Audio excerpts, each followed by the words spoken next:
Hey guys, my name is Lemon and I'm the founder of Lemonade Dolls, and we are filming our video series Tit Talks, where I interview incredible, inspiring women, founders, entrepreneurs and creators. And I have Sapphire here, founder of the Coven Girl Gang, an amazing membership platform which inspires, coaches and guides women in business. So I am super excited that we're talking, obviously being a fellow founder and building a business myself. I'm so excited for our viewers to kind of hear about your journey and your empire that you are building. That sounds so good. Yeah.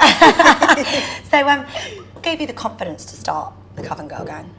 So when I launched the Coven, I already owned my own flower studio, which I'd had for about 3 years. Okay.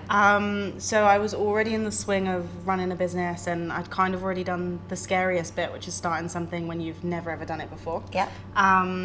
And I just kind of felt, I was really passionate about it, and I felt there wasn't really that much fear. I didn't know if it would work, but I was like, fuck it, I really want to do it, I'm just going to do it and see what happens. And I'd done it once, so it was almost that kind of feeling that I was like, okay, I'm sure I can do something again. Yeah.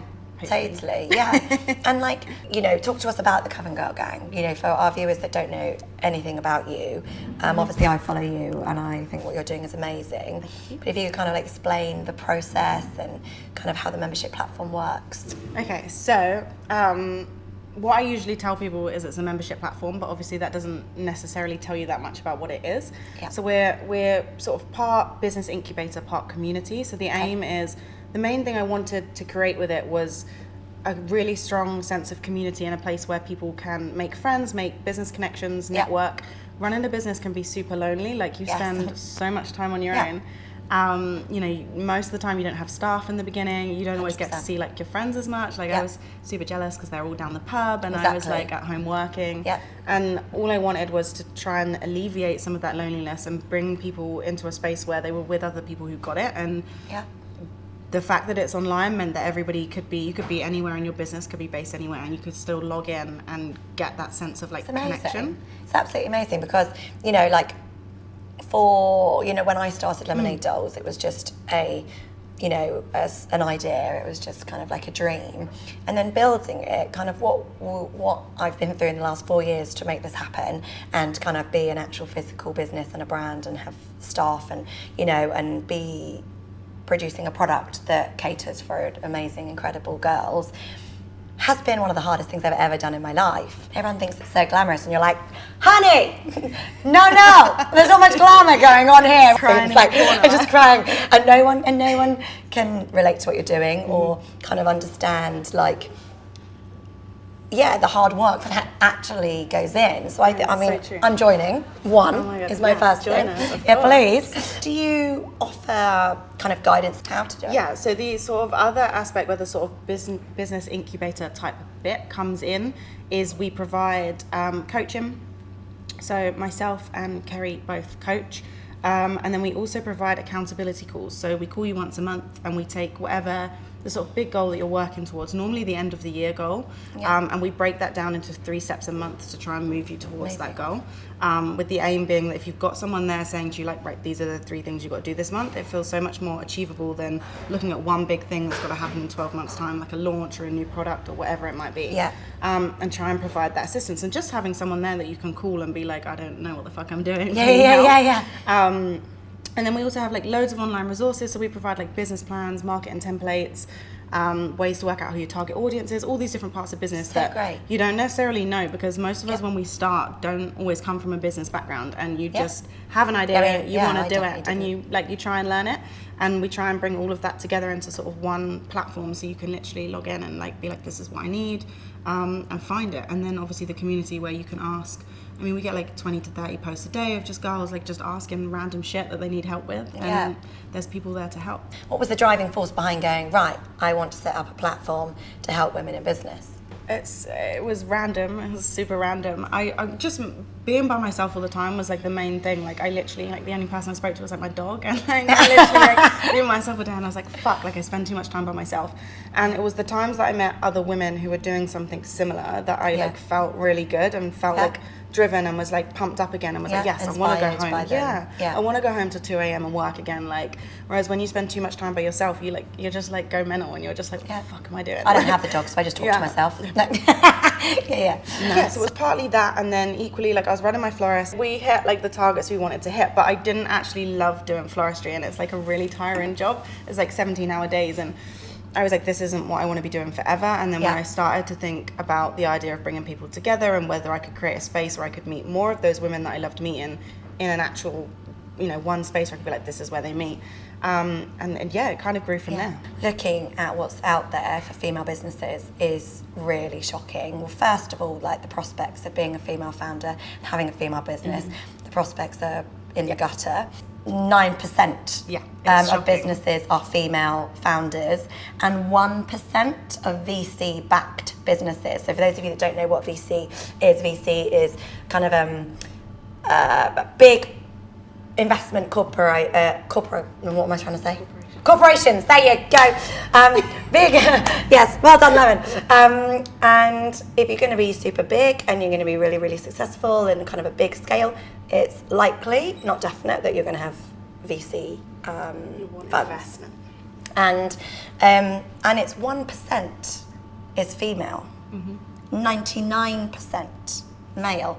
So I was completely taken aback by this information. I just didn't even know how to process it. I couldn't believe it. I thought it was going to be somewhere like 25%, which would be totally unacceptable. But I thought it would be around that mark. When I realised it was 1%, it blew my mind.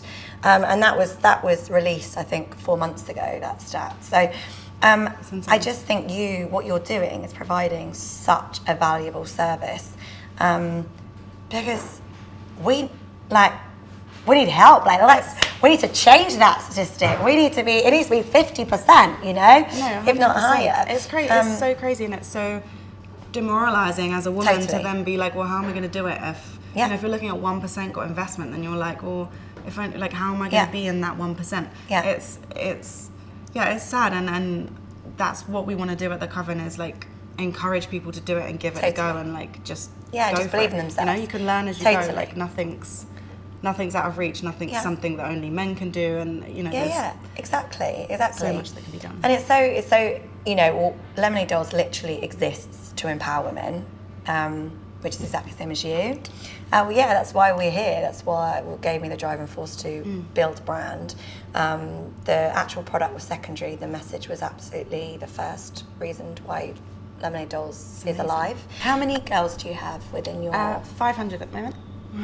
Unbelievable. It's so cool. It's so good. 500, is that on your membership scheme? Is that your coaching? Or what is that? That's membership. So we have 3 different tiers. So you've got one where you just get access to the community and all the resources. So we do online workshops with experts as well. We have a library and a directory, so you can find women from all over the country, all over the different countries that we're in. And then you've got tier 2, which includes the accountability calls, and then tier 3, which is for coaching. What's really nice about it is it's really fluid, so you can move up and down as you need it. You've never got to be stuck. You haven't got to commit to the highest forever. You don't have to go to tier 1 and be stuck down there. It's really... so you can just go where you need extra help. Up and down when they need it. When they need help, they move up. When they think I've got this for a while, they'll move back down. And it works really nicely. What advice would you give a woman, a girl who wants to start their own business? Oh, so much. Top line. Place to start is really figure out your idea. Do a business plan is number one. And they're so boring, and there's so many mixed reviews on whether you should do a business plan anymore. They used to be, nowadays you only really need a business plan if you want investment or you want to get a loan from the bank, or if you're trying to take on co-founders or anybody else basically is coming in. But the one thing about a business plan is that's where you sort your shit out, because when everything's in your head, it's really easy to think that my idea is really great and everybody wants it. But once you put pen to paper, that's when you realize whether your business is actually viable. And whilst I want everybody to try for their business, I equally want them to get in the mindset of being right, what am I solving with this business? Who wants it? Where am I going to find them? Can they afford this? Can I afford this? If I can't, how am I going to get the money? It kind of brings all of those things you need to think about onto paper and gets you in a really good place to start, because then you can start off running, rather than if you don't do a business plan or you don't write everything down, you're almost taking a backward step for yourself. Yeah, You're slowing yourself totally. down a little bit, because you're more likely to come up with bumps in the road if you're like, Yeah. okay, actually my target audience isn't who I thought it was, or Yeah, totally. this manufacturing costs 10 times more than I thought it would, Yeah. or all these different things happen. And I think a business plan is number one to start. And Yeah. number two is also just believe that you can do it. So Yes, that's for me. Yeah, like I'm don't doubt it, because everything feels really intimidating Yeah. when you start. And like I got kicked out of college. I don't have a degree or anything like that. Yeah. And I've done it twice, and Yeah. I've watched so many other girls in similar Totally. positions do it as well. Like when you speak to so many successful women, like they don't come from a really business background, they don't Yeah. have all this knowledge No, or no, all this totally. help. They just did it. What is next for you? So we are launching a podcast in 2 months' time, Amazing. which I'm really, really excited about, and I'm hoping, as a continuation from sort of the rest of the brand and the business, will be really honest and informative, and hopefully really helpful to lots of women. And then secondly, our waitlist reopens in autumn. The exact date hasn't been released yet, but we'll be opening our doors and letting new members in. The podcast is called The Witching Hour. There's no link to it yet, but it will be released very soon. You can find us on Instagram at The Coven Girl Gang, and the same on Twitter, and www.thecovengirlgang.com. So before you go, can I do our tidbits, Lemonade Doll of course. tidbits? Just throw out questions. Okay, pants or thong? Thong. Bralette or crop top? Crop top. Madonna or Beyonce? Beyonce. Vodka or gin? Gin. Lemon or lime? Lemon. Of course. Notting Hill or Love Actually? Love Actually. If you could have one superpower, what would it be? To read people's minds. Yay! Thank you for having me. So good.